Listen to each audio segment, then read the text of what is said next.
अस्सलाम नाज़रीन, मैं हूं लंदन से अमजद चौधरी और आज काफ़ी दिनों के बाद जो है वो मैं व्लॉग कर रहा हूं। कुछ मसरूफ़ भी था और बहुत सारी इन्फॉर्मेशन आपको मिल भी जाती है।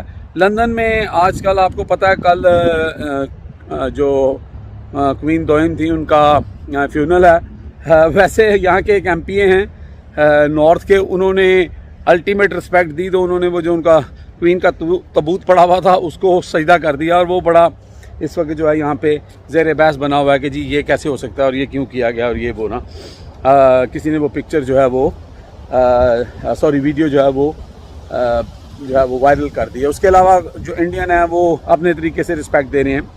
अच्छा, यहाँ पे एक सवाल है, वैसे कंफर्मेशन तो मेरे पास नहीं है लेकिन मेरी ये अपनी एक थॉट है कि ये पिछले ट्यूसडे से गालबन उन्होंने क्वीन को वहाँ पर वो जो जगह बनी हुई है जो तबूत उनका पड़ा हुआ है वहाँ रखा हुआ है। और मेरी ये अपनी पर्सनल फीलिंग है कि क्वीन का जो उनकी जो बॉडी है वो वहाँ पे नहीं होगी, तो I think it's may be a mark of respect.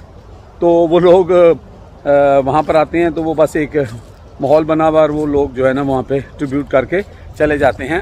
Otherwise अगर कोई स्पेशल उसको जैसे वो एक डीप फ्रीज़र की तरह होता है या फ्रीज़र की तरह होता है जहाँ पे आप जो मॉइस्चरी के अंदर माहौल होता है या वो जो टेम्परेचर होता है वो देकर वहाँ पे गाड़ी खड़ी की हुई है, मुझे एग्जैक्टली नहीं पता। लेकिन अगर तो वो खाली मार्क और रिस्पेक्ट है तो फिर तो जिसने भी सजदा किया उसकी बचत हो जाएगी। तो अब हमारे MP साहब भी आए हैं, शहबाज शरीफ साहब, वो भी रिस्पेक्ट उसमें फ्यूनल में शिरकत करेंगे, रिस्पेक्ट देंगे। चलेंगे तो मुल्कों के दरमियान होता है, देनी भी चाहिए। लेकिन थोड़ा सा एतराज़ इस बात पे ज़रूर था कि पाकिस्तान में 12 तारीख का जो उन्होंने शोक का ऐलान किया, क्योंकि जब यहाँ पे पाकिस्तान के कोई बड़ी शख्सियत दुनिया से चली जाती है तो इन लोगों ने तो हमारे लिए कभी नहीं किया। तो खैर, हम तो इस मुल्क में रहते हैं और क्वीन की जो वफ़ात है उसके ऊपर हमें दुख भरा होना भी चाहिए। इस मुल्क की वो क्वीन थी, इस मुल्क में हम रहते हैं, टैक्स देते हैं, जो है इन लोगों ने हमें रखा हुआ है। तो लेकिन मैं पाकिस्तान के हवाले से बात कर रहा हूँ कि हर मुल्क का अपना एक डिग्निटी होती है, एक रिस्पेक्ट होती है, कह सकते हैं। लेकिन जितनी रिस्पेक्ट कोई आपको देता है आप भी उनको उतनी रिस्पेक्ट दें। ये नहीं है कि ज़बरदस्ती जाके लोगों के मुंह के अंदर केक ठूंसें और वो सारा कुछ करें और वो आपको सही तरह जो है वो रिस्पेक्ट दें ना दें, लेकिन आप ज़बरदस्ती की रिस्पेक्ट लेते जाएँ, ये जो है वो क्राइटेरिया नहीं होना चाहिए। अब आते हैं कुछ जो पॉलिटिकल ख़बरें हैं उसके ऊपर। मैं आज का भी लोग इसलिए कर रहा था कि आपने जज राना शमीम साहब का आपने सुन लिया कि तिया पांचा हो गया, ठीक है, कि उनका जो भी उन्होंने वो पूरा एक बयानिया बनाने की कोशिश की थी। ये अक्सर होता है मुस्लिम लीग नून के साथ, और ये अक्सर क्यों होता है? सवाल ये है कि होता क्यों है। देखें, किसी ने बड़े खूब ये एक जुमला कहा था कि झूठ के पाँव नहीं होते, और यही कुछ होता है मुस्लिम लीग नून के साथ और उनके लीडरान के साथ कि वो झूठ के ऊपर अपनी इमारत बनाते हैं और फिर अल्लाह के फजलो करम से एक दिन धड़म से वो इमारत, जिस तरह राना शमीम साहब की आ गिरी है ज़मीन पे, इसी तरह ये इमारतें गिर जाती हैं। अब राना शमीम का केस को ना सिर्फ आप देखें, आप जज अरशद मलिक के केस को भी देखें कि उनको किस तरह एक्सप्लॉइट किया गया, किस तरह उनको हरास किया गया।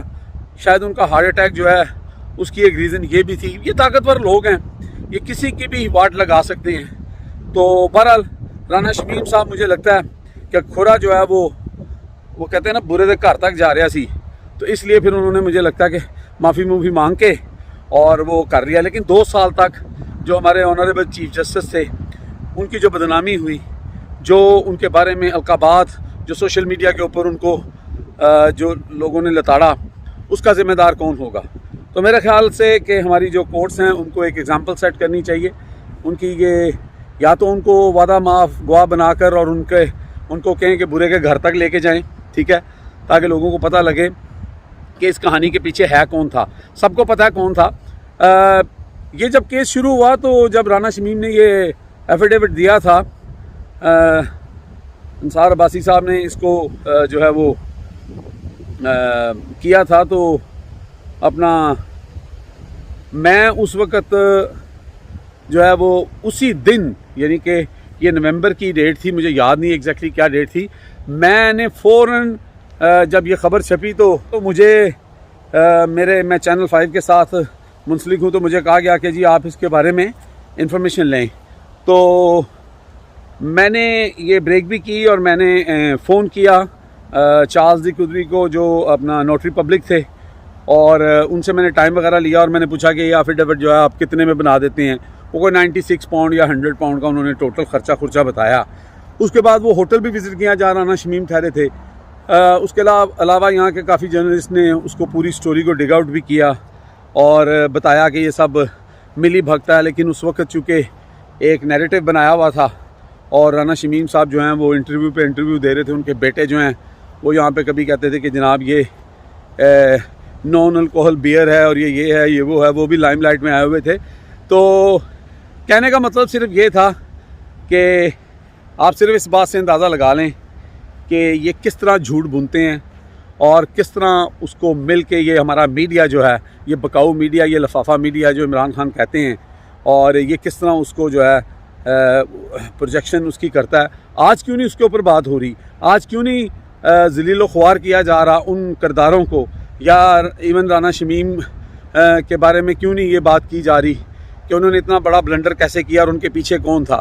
फिर आज हम जैसे यूट्यूबर जो हैं वो उठ के आवाज़ उठा रहे हैं, लेकिन वो कहा है ना, अल्लाह ताला ने कहा कि इज़्ज़त और ज़िल्लत जो है वो खुदा के हाथ में है। ये जितना इमरान खान को दबाने की या उनको जलील करने की कोशिश करते हैं, उतने खुद ही जलील हो जाते हैं और फिर शक्ल लेकिन शक्ल तो ये दिखा ही देते हैं, इनको कोई फ़र्क नहीं पड़ता।